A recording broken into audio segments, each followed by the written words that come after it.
আসসালামু আলাইকুম। আমন্ত্রণ চ্যানেল সংবাদের সঙ্গে আছে হৃদয় হোসেন।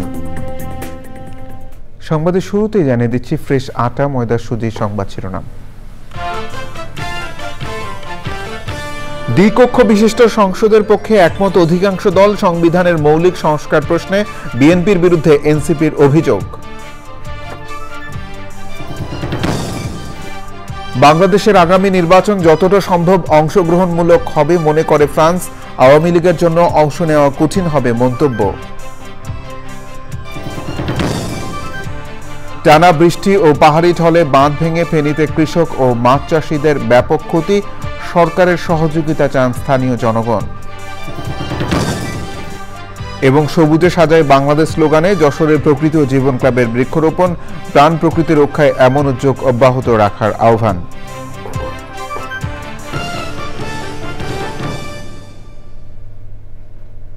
এছাড়া নিটল টাটা বিশেষ সংবাদে থাকছে।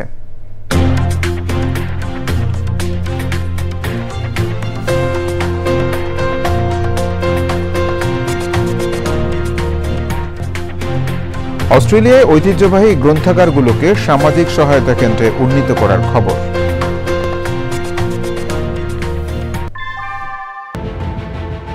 Primacy in build. German technology. Bangladesh's first thermix rod. Salam Steel Thermax.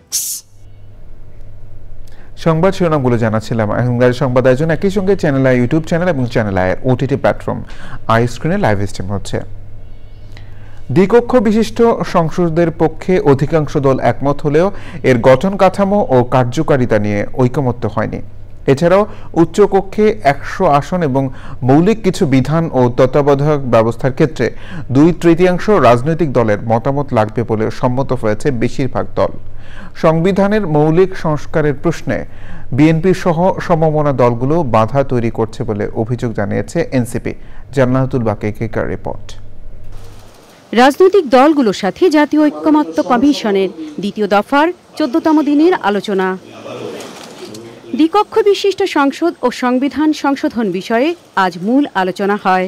আমরা মনে করি প্রচলিত পদ্ধতিতে পার্লামেন্ট নির্বাচন হোক, পার্লামেন্টে ডিসাইড করবে আগামীতে কোন পদ্ধতিতে আমরা এই ধরনের সরকার গঠন করব। চাই নির্বাচিত হয়ে জনগণের প্রতিনিধি সংসদে আসুন। আমরা অনির্বাচিত ব্যক্তিকে আমরা এখানে চাই না। উচ্চকক্ষ নিম্নকক্ষ এবং 100 নারী আসনে পিআর বা সমানুপাতিক ভোটের পক্ষে মত দিয়েছে জামাতে ইসলামী। তবে বিএনপি পিআর পদ্ধতি চায় না। যে কেউ চান পিআর পদ্ধতিতে, মানে প্রাপ্ত ভোটের অনুপাতে।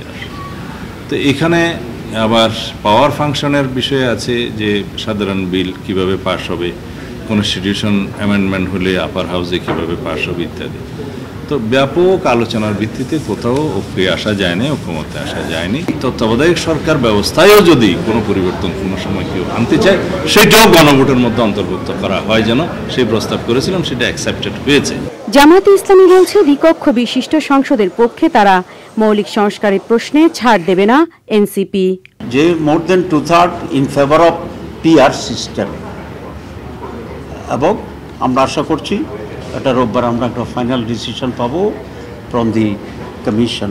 কোনো একটি দল 3টি দল না চলে আটকে যাওয়াটা ইনজাস্টিস হবে। অধিকাংশ দল মৌলিক সংস্কারের মোটা দাগের যে বিষয়গুলো আছে সেই প্রশ্নটা উত্থাপিত হলেই বিএনপির তরফ থেকে এবং তাদের সঙ্গে আরো গুটি কতক দল তারা সেখানে বাধা তৈরি করছেন এবং তারা সেখানে ঐক্যমত্যের প্রক্রিয়াকে তারা বাধাগ্রস্ত করছেন এবং সেই এজেন্ডাগুলো যাতে ঐক্যমত্যের আলোচনার মধ্যেই না থাকে তেমন ধরনের একটা পরিবেশ এখানে তৈরি করার চেষ্টা করছেন।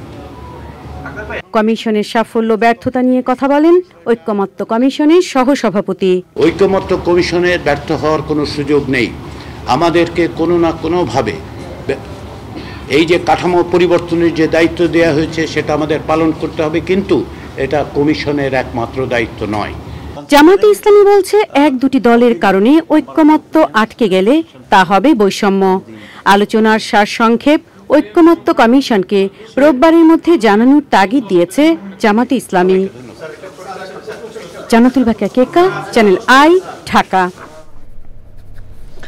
বাংলাদেশের আগামী নির্বাচন যতটা সম্ভব অংশগ্রহণমূলক হবে বলে মনে করেন ফ্রান্সের রাষ্ট্রদূত মারি মাজদুবে। তবে কতটা অন্তর্ভুক্তিমূলক হবে তা নির্বাচনের প্রস্তুতির ধরন ও বাস্তবায়নের উপর নির্ভর করবে বলে মনে করেন তিনি।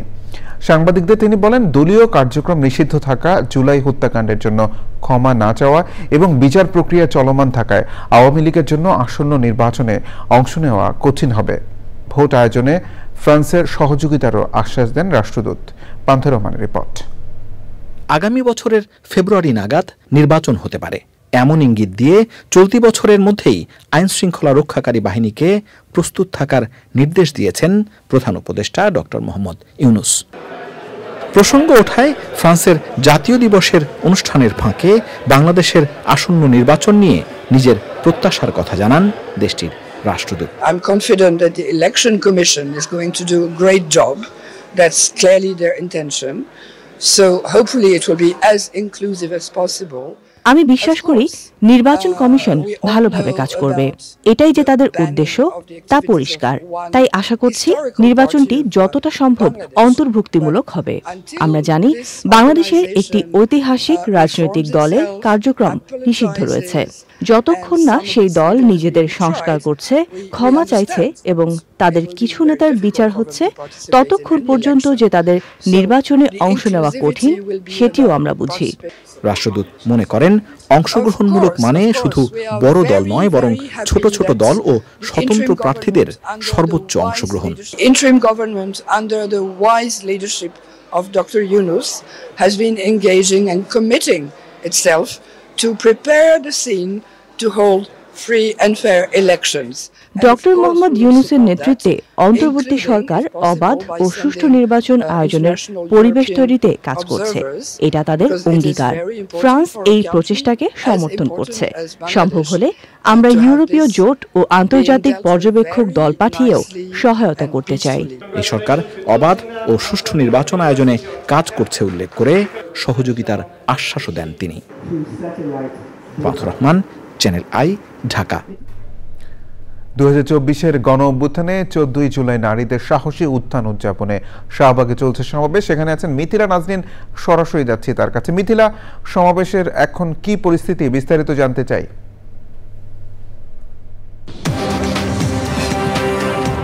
আপনি যেমনটি বলছিলেন যে জুলাই অভ্যুত্থানে অর্থাৎ 2024 সালে 14 জুলাই নারীদের যে অভ্যুত্থান ছিল, যেই অভ্যুত্থানটি জুলাই আন্দোলনকে আরও বেশি বেগবান করেছিল, তাকে সেলিব্রেট করতে মূলত এখনকার এই আয়োজন। এই আয়োজনটি আপনারা দর্শকদের দেখাতে চাই।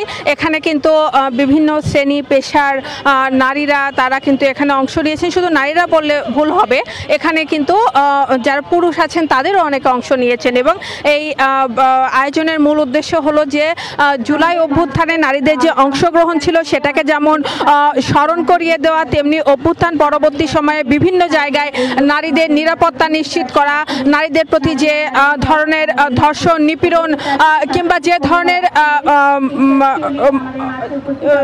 নারীরা যে ধরনের সমস্যার সম্মুখীন হচ্ছেন সেগুলো যেন এই অভ্যুত্থান পরবর্তী বাংলাদেশে না হয় সেটার প্রতি জোর দেওয়া হয়েছে। এবং আপনারা দেখাচ্ছেন যে এখানে নানা রকম কিন্তু প্লে কার্ড তারা তুলে ধরছেন, যেখানে কিন্তু নারীদের পক্ষে বলা হয়েছে নিরপরাধ বোম নারীদের মুক্তির কথা বলা হয়েছে, এবং সংসদে সংগঠনে নারীদের ন্যায্য অধিকারের কথা বলা হয়েছে জুলাই গণহত্যার বিচারের কথা।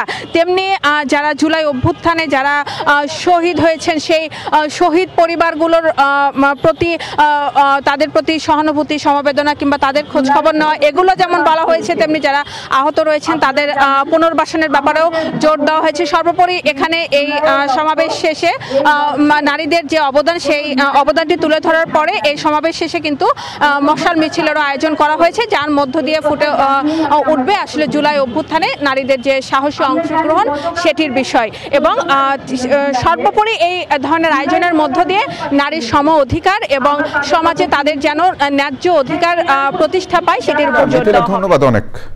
প্রিয় দর্শক, মিথিলা নাজনীন আমাদের সঙ্গে যুক্ত হয়েছিলেন শাহবাগ থেকে। খাদ্য বান্ধব কর্মসূচির আওতায় আগস্ট থেকে টানা 6 মাস 55,000 পরিবারকে 15 টাকা কেজি ধরে মাসে 30 কেজি করে চাল দেবে সরকার। এতে বাজারে চালের দাম নিয়ন্ত্রণে থাকবে বলে মনে করেন খাদ্য উপদেষ্টা। অসম বিবেচনায় গত সরকারের আমলে বিদ্যুৎ কেন্দ্র স্থাপনে করা সব চুক্তি পর্যালোচনায় আইনি সহায়তার অনুমোদন দেওয়া হয়েছে। জুলাই গণ অভ্যুত্থান স্মৃতি জাদুঘর নির্মাণ কাজে নীতিগত অনুমোদন দিয়েছে অর্থনৈতিক বিষয়ক সংক্রান্ত উপদেষ্টা পরিষদ কমিটি। বিস্তারিত জানাচ্ছেন রফিকুল বাশার। খাদ্যপণ্যের মূল্য নিয়ন্ত্রণ ও খাদ্য ঘাটতি মেটাতে 4 লাখ মেট্রিক টন চাল ও 8 লাখ মেট্রিক টন গম আমদানির সিদ্ধান্ত নেওয়া হয়েছে। বেসরকারিভাবে আমদানির অনুমতি দেওয়া হবে 5 লাখ টন চাল।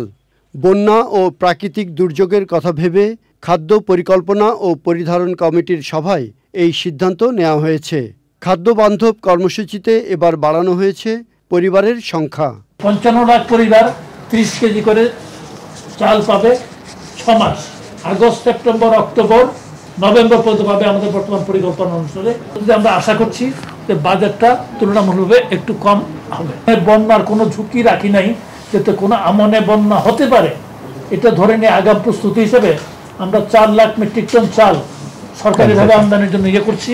আপস অ্যান্ড ডাউনস থাকবে, সব পণ্যের দাম একসাথে কমে যাবে সেটা কোনোদিন সম্ভব না, সব পণ্যের দাম একসাথে বেড়ে যাবে সেটাও কাম্য না।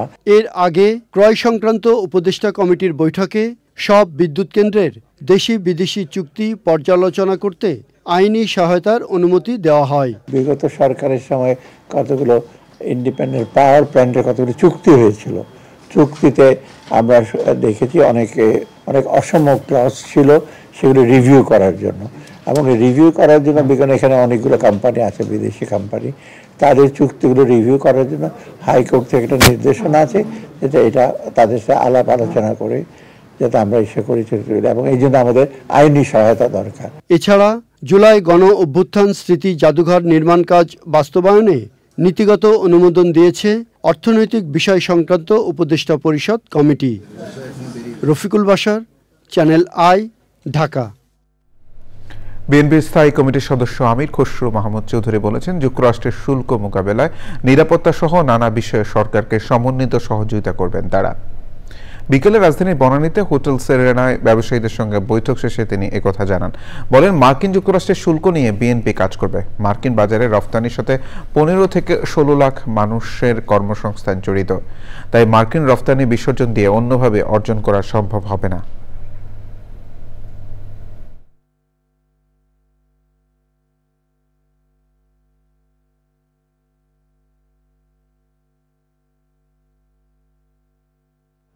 বড় বিষয় নিয়ে কিন্তু আমরা একটা কঠিন সময় পার করছি। এটার সমাধান যদি সঠিকভাবে করতে না পারি আমরা, তাহলে আমাদের অর্থনীতিতে, আমাদের কর্মসংস্থানে এবং অর্থনীতির সাথে জড়িত যে সমস্ত সার্ভিস সেক্টর আছে, ইন্ডাস্ট্রি আছে, সবাই এফেক্টেড হবে। অনেক বড় বিষয় এটা।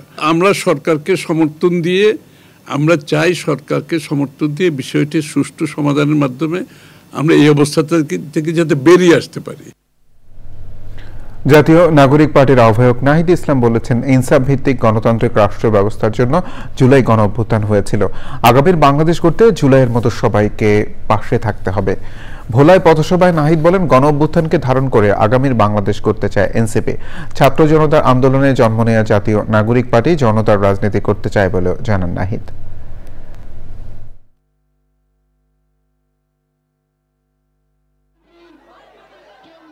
দুর্নীতি, বৈষম্য, চাঁদাবাজ, সন্ত্রাস এবং মাফিয়া সিস্টেমের বিরুদ্ধে একটা ইনসাফ ভিত্তিক, মর্যাদা ভিত্তিক গণতান্ত্রিক রাষ্ট্র কায়েমের জন্য হয়েছিল।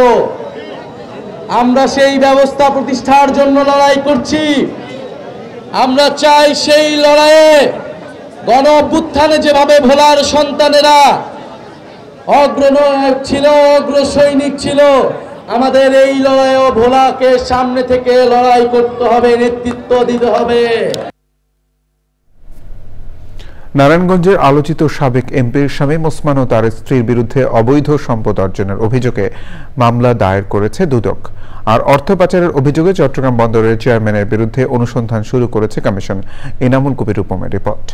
24 তারিখের পরে আসো খেলবো, খেলা হবে, খেলা হবে।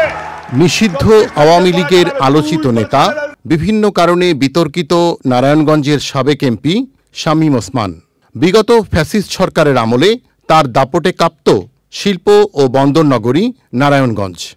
এবার শামীম ওসমান ও তার স্ত্রী সালমা ওসমানের অবৈধ সম্পদের খোঁজ পেয়েছে দুর্নীতি দমন কমিশন দুদক। সংসদ সদস্য হিসাবে দায়িত্ব পালনকালে ক্ষমতার অপব্যবহারপূর্বক ৬,৬৭,০০,০০০ টাকারও বেশি মূল্যের জ্ঞাত আয় বহির্ভূত সম্পদ অর্জন এবং ৯টি ব্যাংক হিসাবের মাধ্যমে ৪৩৯ কোটি টাকারও বেশি অস্বাভাবিক এবং সন্দেহজনক লেনদেনপূর্বক হস্তান্তর, রূপান্তর, স্থানান্তর করার অপরাধ অনুসন্ধানকালে প্রমাণিত হয়েছে। চট্টগ্রাম বন্দর কর্তৃপক্ষের চেয়ারম্যান এস.এম. মনিরুজ্জামানের বিরুদ্ধে অর্থ পাচারেরও অনুসন্ধান করছে দুদক। এস.এম. মনিরুজ্জামান, চেয়ারম্যান, চট্টগ্রাম বন্দর কর্তৃপক্ষ, চট্টগ্রামের বিরুদ্ধে ক্ষমতার অপব্যবহার, অনিয়ম, অর্থ আত্মসাৎ, মানি লন্ডারিং এবং অবৈধ সম্পদ অর্জনের অভিযোগে অনুসন্ধান কার্যক্রম শুরু হয়েছে। এই সংক্রান্তে রেকর্ডপত্র সংগ্রহের জন্য অনুসন্ধানকারী কর্মকর্তা রিকুইজিশন দিয়েছেন। সাবেক এমপি শামীম ওসমানের 2 ছেলে ও 1 মেয়ের সম্পদের হিসাব চেয়েছে দুর্নীতি দমন commission. Enamul Kabir Rupam, channel I, Dhaka.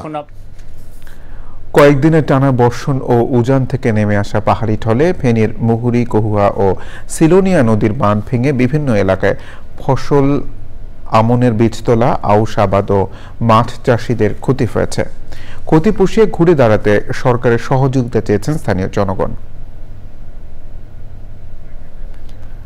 খরাপ্রবণ যশোরের প্রকৃতিকে প্রাণবন্ত রাখতে সবুজে সাজাই বাংলাদেশ স্লোগানে বৃক্ষরোপণ করেছে প্রকৃতি ও জীবন ক্লাব। সদর উপজেলার নতুন খয়েরতলা মাধ্যমিক বিদ্যালয়ে ৩০০-র বেশি শিক্ষার্থীর মাঝে চারা বিতরণ করা হয়।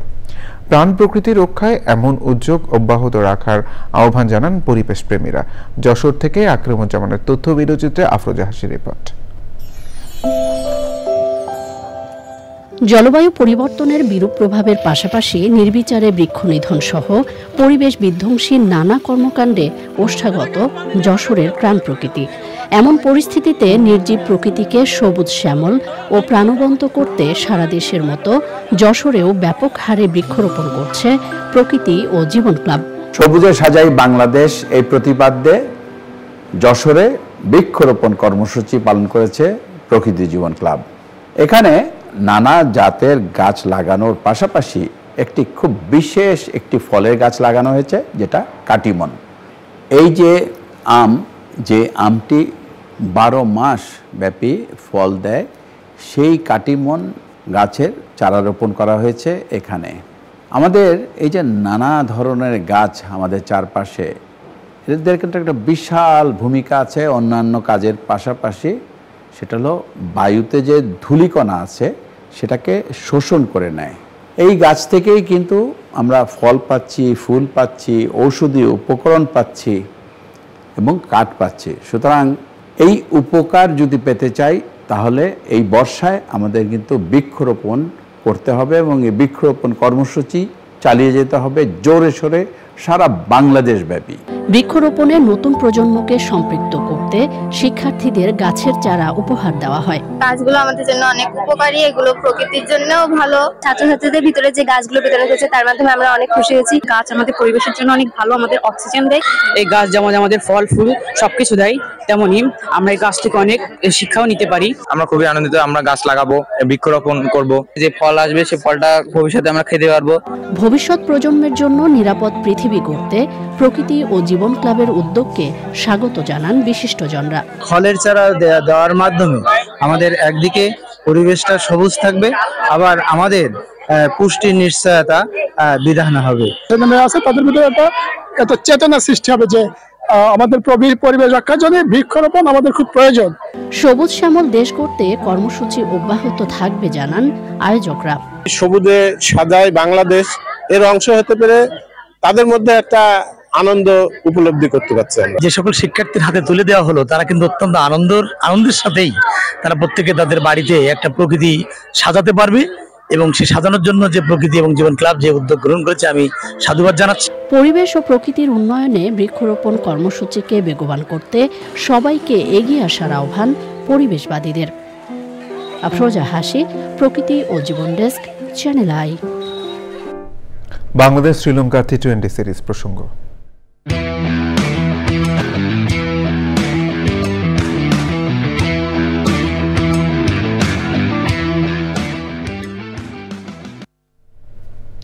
শ্রীলঙ্কার বিপক্ষে সিরিজ নির্ধারণে তৃতীয় ও শেষ টি-20 ম্যাচ আগামীকাল বুধবার কলম্বোর প্রেমাদাসা স্টেডিয়ামে ম্যাচ শুরু হবে বাংলাদেশ সময় সন্ধ্যা 7:30টায়। পাল্লেকেলেতে পরাজয় দিয়ে 3 ম্যাচের সিরিজটি শুরু করলেও ডাম্বুলায় দ্বিতীয় টি-20 ম্যাচে দুর্দান্ত লড়াই করে সিরিজে ফেরা বাংলাদেশের লক্ষ্য এখন জয় দিয়ে সিরিজ ও সফর শেষ করা। অফিসিয়াল সংবাদ সম্মেলনে সিনিয়র সহকারী কোচ মোহাম্মদ সালাউদ্দিন জানিয়েছেন, জয় ছাড়া অন্য কিছু চিন্তা করছে না টিম টাইগার্স। দলে মিডল অর্ডার ছন্দে ফিরলে জয় পাওয়া সহজ হবে টাইগারদের। যে প্ল্যানে খেলতেছি সেভাবেই খেলার চেষ্টা করব, বাট হোপফুলি আমাদের মিডল অর্ডার ক্লিক করলে হয়তো আমরা আরো ভালো খেলতে পারবো। বাট আমার মনে হয় যে এই মুহূর্তে আমাদের খুব বেশি চেঞ্জেস আসলে নাইও করার মতো, অপশনও নাই বাইরে। সংবাদের এই পর্যায়ে বিরতি নিচ্ছে, আর বিরতির পর জানিয়ে ফিরছি।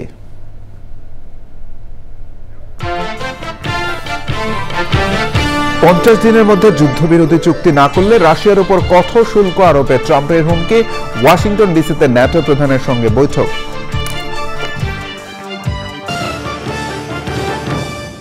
পরিবেশ, বন ও জলবায়ু উপদেষ্টা সৈয়দা রিজওয়ানা হাসান বলেছেন, তিস্তা নদীর গতি প্রকৃতি নির্ভর করে উজানের দেশের উপর। সরকারি পর্যায়ে তিস্তা মহাপরিকল্পনার ব্যাপারে কাজ করা হয়েছিল, তবে সেই চুক্তি এখনো সই করা হয়নি, প্রক্রিয়া চলমান রয়েছে। কুড়িগ্রামে রাজারহাট উপজেলার ঘড়িয়ালডাঙ্গা ইউনিয়নের খিতাবখা সরকারি প্রাথমিক বিদ্যালয় সংলগ্ন তিস্তা নদীর বামটির চলমান কাজ পরিদর্শনে এসে তিনি এসব কথা বলেন। আরও উপস্থিত ছিলেন পানি উন্নয়ন বোর্ডের মহাপরিচালক এনায়েতুল্লাহ, উত্তরাঞ্চলের প্রধান প্রকৌশলী মাহবুবুর রহমান, কুড়িগ্রাম জেলা প্রশাসক নুসরাত সুলতানা, পুলিশ সুপার মাহফুজুর রহমান, পানি উন্নয়ন বোর্ডের নির্বাহী প্রকৌশলী রাকিবুল হাসান সহ অন্যরা। আসলে গতি প্রকৃতিটা অনেকটাই আমাদের উপর নির্ভর করে না, নির্ভর করে উজানের দেশে। আমরা এসে জনগণের দাবি শুনেছিলাম যে তারা তিস্তাকে নিয়ে একটা মহাপরিকল্পনা চায়। আমরা সেই পরিকল্পনাটাকে মহাপরিকল্পনায় রূপ দেওয়ার জন্য চীন সরকারের সাথে কথাবার্তা শুরু করেছি। আপনারা জানেন যে আমরা 5টা গণশুনানি এখানে করেছি, যাতে এটা কোনো সরকারি পরিকল্পনা না হয়, এটা জনগণের আশা আকাঙ্ক্ষার প্রতিফলন ঘটানো একটা পরিকল্পনা। 50 দিনের মধ্যে যুদ্ধবিরতি চুক্তি না করলে রাশিয়ার উপর কঠোর শুল্ক আরোপ করার হুমকি দিয়েছেন মার্কিন প্রেসিডেন্ট ডোনাল্ড ট্রাম্প। ওয়াশিংটন ডিসিতে ন্যাটো প্রধান মার্ক রুটের সঙ্গে বৈঠকে তিনি বলেন, ইউক্রেনকে ন্যাটো দেশগুলোর মাধ্যমে সর্বাধুনিক অস্ত্র সরবরাহ করা হবে, যাতে তারা রাশিয়াকে প্রতিহত করার জন্য প্রয়োজনীয় পদক্ষেপ নিতে পারে। মার্ক রুটে বা প্রেসিডেন্ট ট্রাম্প কেউই ইউক্রেনকে পাঠানো অস্ত্র সম্পর্কে বিস্তারিত কোনো তথ্য দেননি। তবে রুটে জানান, এই চুক্তিতে ক্ষেপণাস্ত্র ও গোলাবারুদ অন্তর্ভুক্ত রয়েছে।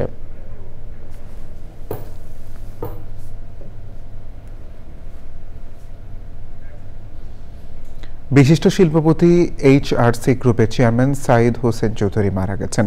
ইন্না লিল্লাহি ওয়া ইন্না ইলাইহি রাজিউন। সকালে রাজধানীর একটি হাসপাতালে চিকিৎসাধীন অবস্থায় তার মৃত্যু হয়। তার বয়স হয়েছিল 65 বছর। সাইদ হোসেন চৌধুরী কর্ণফুলী গ্রুপের প্রতিষ্ঠাতা চেয়ারম্যান। তিনি প্রখ্যাত শিক্ষানুরাগী, ভাষা সৈনিক ও সমাজসেবক হেদায়েত হোসেন চৌধুরীর ছেলে এবং দেশ টিভির চেয়ারম্যান সাবের হোসেন চৌধুরীর বড় ভাই। তিনি স্পেনে অনারারি কনসাল হিসেবে দায়িত্ব পালন করেছেন। কূটনৈতিক মহলে তার ভাবমূর্তি ছিল অত্যন্ত মর্যাদাপূর্ণ। বিজনেস লিডার ও সমাজসেবী হিসেবে দেশ বিদেশে বিভিন্ন সম্মাননায় ভূষিত হন তিনি। এবার নিটল ডেটা বিশেষ সংবাদ।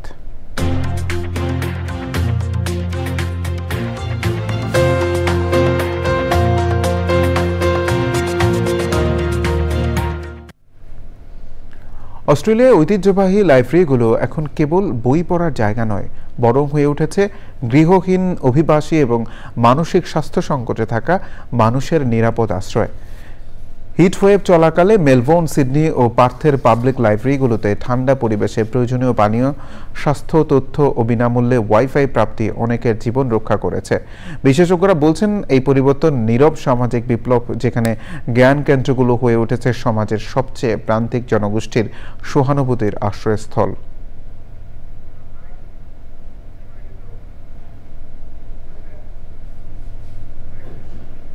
পূবালী ব্যাংক বাণিজ্য সংবাদ।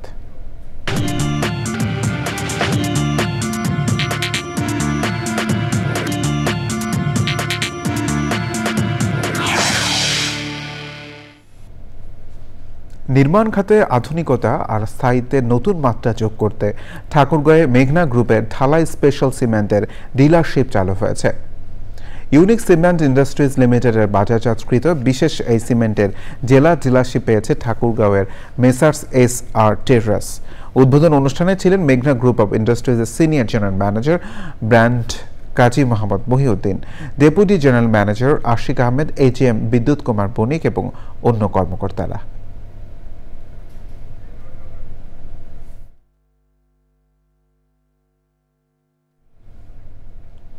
সংবাদে আবারও বিরতি নিচ্ছি, আর বিরতির পর জানিয়ে ফিরছি। সোহাগ হত্যাকাণ্ডের ভিডিও ভাইরাল করা বিএনপিকে রাজনৈতিকভাবে হেয় করার গভীর ষড়যন্ত্রের অংশ বলে মন্তব্য করেছেন বিএনপি যুগ্ম মহাসচিব হাবিবুন নবী খান সোহেল। বিকেলে নয়াপল্টনে বিএনপির কেন্দ্রীয় কার্যালয়ের সামনে স্বেচ্ছাসেবক দলের বিক্ষোভ কর্মসূচি পূর্ব সংক্ষিপ্ত সমাবেশে তিনি আরও বলেন, পরিকল্পিতভাবেই কিছু মহল তাদের অপকর্ম ঢাকতে সোহাগ হত্যার দায় বিএনপির উপর চাপাতে চায়। অনুষ্ঠানে স্বেচ্ছাসেবক দলের সভাপতি বলেন, বিএনপির ভারপ্রাপ্ত চেয়ারম্যান তারেক রহমানকে নিয়ে কটূক্তি বরদাস্ত করবে না বিএনপি। সভা শেষে বিক্ষোভ মিছিলটি নয়াপল্টন থেকে শুরু হয়ে শাহবাগে গিয়ে শেষ হয়। এবার খেলার খবর।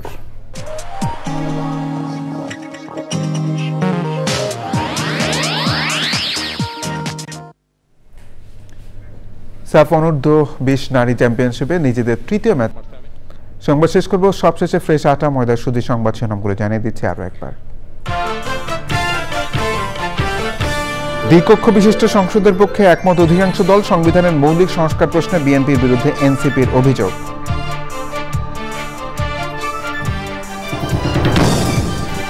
বাংলাদেশের আগামী নির্বাচন যতটা সম্ভব অংশগ্রহণমূলক হবে মনে করে ফ্রান্স। আওয়ামী লীগের জন্য অংশ নেওয়া কঠিন হবে মন্তব্য।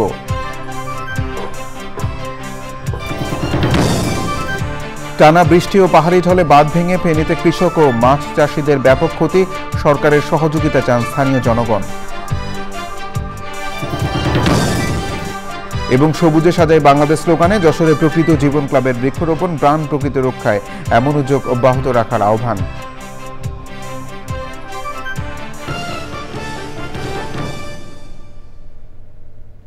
এই ছিল সংবাদ আয়োজন। ধন্যবাদ সবাইকে।